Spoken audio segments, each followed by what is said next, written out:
Hello mga bes! It's me, Ben Moko TV.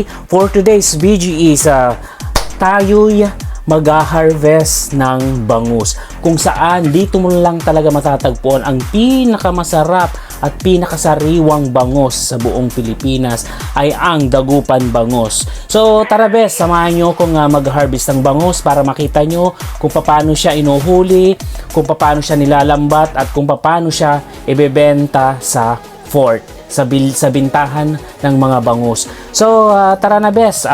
By the way, huwag niyo kakalimutan na mag-subscribe, mag-comments at i-share na rin tong video na to para lagi kayong updated sa mga video kong channel sa mga susunod na araw. So tara na bes, tayo pupunta na, tayo titignan kung paano nila inuhuli ang bangus at kung paano nila nilalagay sa malaking bangka. So tara na bes.